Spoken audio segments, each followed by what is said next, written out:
গতকালকের আপনারা জানেন যে সর্বোচ্চ তাপমাত্রা ছিল যশোরের 42.6 ডিগ্রি সেলসিয়াস, যেটা ছিল অতি তীব্র তাপপ্রবাহ।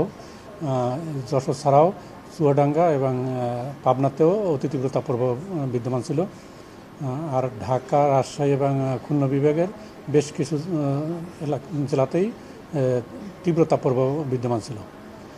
আর ওভারঅল বললে সারা দেশের অবস্থাটাই একটু যে মানুষের অস্বস্তিকর অবস্থা ছিল, যেটা আজকেরও তাপমাত্রা, সর্বোচ্চ তাপমাত্রা যেটা গতকালকের ছিল সেটার ওইরকমই কাছাকাছি থাকার সম্ভাবনা রয়েছে।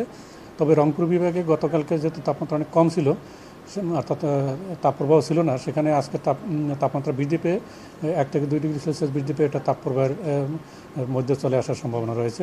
গতকালকের পাবনা, চুয়াডাঙ্গা এবং যশোরে অতি তীব্র তাপপ্রবাহ বিদ্যমান ছিল, অর্থাৎ সবচেয়ে বেশি তাপমাত্রা ছিল যশোরে 42.6 ডিগ্রি সেলসিয়াস। ঢাকার কথা যদি বলি, সেক্ষেত্রে ঢাকা মানে রংপুরে যদি আপনার সম্ভাবনা আজকের 1 থেকে 2 ডিগ্রি সেলসিয়াস বৃদ্ধি পাওয়ার সম্ভাবনা। রংপুর ব্যতীত অন্যান্য যে বিভাগ আছে ঢাকাসহ সবগুলোতেই তাপমাত্রা গতকালকের মতোই কাছাকাছি থাকার সম্ভাবনা রয়েছে, 2-1 জায়গায় কিছুটা কমতে পারে।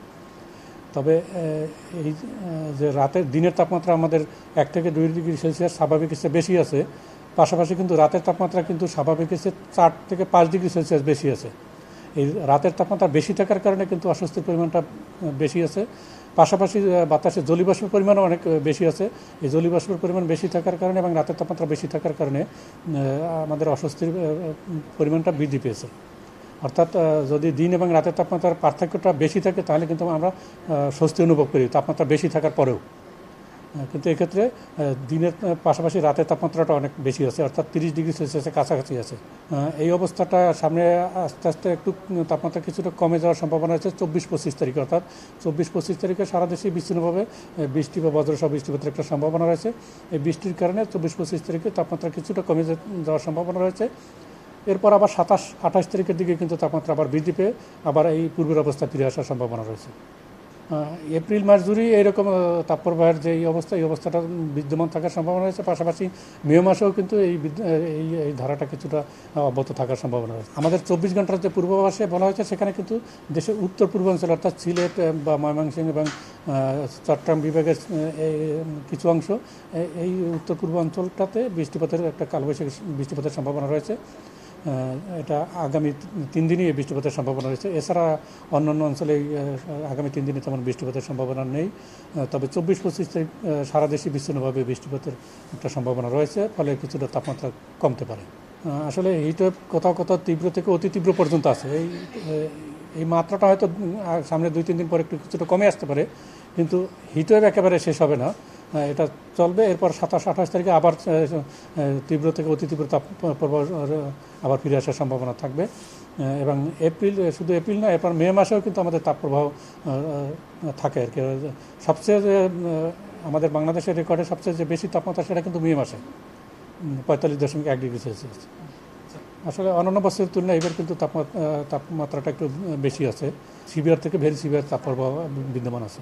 আমরা যদি আমাদের যে স্বাভাবিক তাপমাত্রা যেটা হিসাব করা আছে, সেটা কিন্তু আমাদের 1971 থেকে 2000 সাল পর্যন্ত 30 বছরের গড়। পরবর্তী 30 বছরে আমরা হিসাব করে দেখছি যে আসলে তাপমাত্রা পরিমাণটা কিন্তু বৃদ্ধি পেয়েছে সেই তাপমাত্রার আগের তুলনায়। আসলে আমরা তো আসলে বাংলাদেশ নিয়ে কাজ করি, আমরা বৈশ্বিক মানে টোটাল বিশ্ব নিয়ে কাজ করলে সেটা বিশ্ব আবহাওয়া সংস্থা আছে, তারা রিপোর্ট দিবে। এটা বাংলাদেশে আমাদের তাপমাত্রা আগের পূর্ববর্তী বছরগুলোর তুলনায় কিন্তু বর্তমান বছরগুলোতে কিন্তু তাপমাত্রা বেড়েছে। আমরা সেই হিসাবটা আপনারা হয়তো শীঘ্র পাবেন, অথবা আমাদের যে 30 বছরের যে স্বাভাবিক তাপমাত্রা আগে যেটা ছিল, সেটা কিন্তু আরও বৃদ্ধি পেয়েছে, এবং সেটা আমাদের ওয়েবসাইটে আপনারা পাবেন হয়তো, এটা আরও ফাইনাল হওয়ার পরে। অর্থাৎ এই যে জলবায়ুতে বায়ুমণ্ডলে প্লাস্টিকের যে বজ্র যদি পোড়ানো হয়, তাহলে কিন্তু কার্বন ডাইঅক্সাইডের পরিমাণ বৃদ্ধি পায়। আর আপনারা জানেন কার্বন ডাইঅক্সাইড একটা গ্রিন হাউস গ্যাস। এই গ্রিন হাউস গ্যাসের কাজটা কি, এটা যে আমাদের তাপের যে বিকিরণটা হয় সেটাকে আটকে দেয়। আটকে দিলে কি হয়, সার্বিকভাবে আরও তাপমাত্রা বৃদ্ধি পায়। ফলে এটার একটা ভূমিকা, এই যত ধরনের গ্রিন হাউস গ্যাস আছে, এই সব গ্রিন হাউস গ্যাসই কিন্তু তাপমাত্রা বৃদ্ধির জন্য একটা দায়ী আর কি। অবশ্যই এটা কিন্তু তাপমাত্রা বৃদ্ধির জন্য দায়ী। পাশাপাশি আপনারা জানেন যে সবুজ যে গাছপালা, এরা কিন্তু আমরা যখন কার্বন ডাইঅক্সাইড ছেড়ে দিই, কার্বন ডাইঅক্সাইড তো একটা গ্রিন হাউস গ্যাস, অর্থাৎ তাপমাত্রাকে আটকে দেয়। তো এই কার্বন ডাইঅক্সাইডের পরিমাণ যদি স্বাভাবিক অবস্থায় থাকে, সে কিন্তু তাপমাত্রা আমাদের স্বাভাবিক অবস্থা ধরে রাখে। যদি কার্বন ডাইঅক্সাইডের পরিমাণ বাতাসে বৃদ্ধি পায়, তাহলে কিন্তু আবার ওই তাপমাত্রাকে আটকে দিয়ে আমাদের সার্বিক তাপমাত্রা বৃদ্ধিতে সহায়তা করে। ফলে আমরা মানুষ যে কার্বন ডাইঅক্সাইড ছেড়ে দেয়, সেই কার্বন ডাইঅক্সাইড কিন্তু গাছপালা আবার গ্রহণ করে। এই গাছপালার পরিমাণটা যদি কমে যায়, তাহলে এই যে এই ব্যালেন্সটাও কিন্তু থাকে না, অর্থাৎ সার্বিকভাবে বায়ুমণ্ডলে কার্বন ডাইঅক্সাইড পরিমাণটা বৃদ্ধি পায়। এখন নগরায়ণ বৃদ্ধির কারণে কিন্তু গাছপালার পরিমাণটা কিন্তু যত শহরাঞ্চলগুলোতে কমে গেছে অনেকটাই। ফলে এক্ষেত্রেও কিন্তু তাপমাত্রা বৃদ্ধির জন্য এই নগরায়ণটাও দায়ী।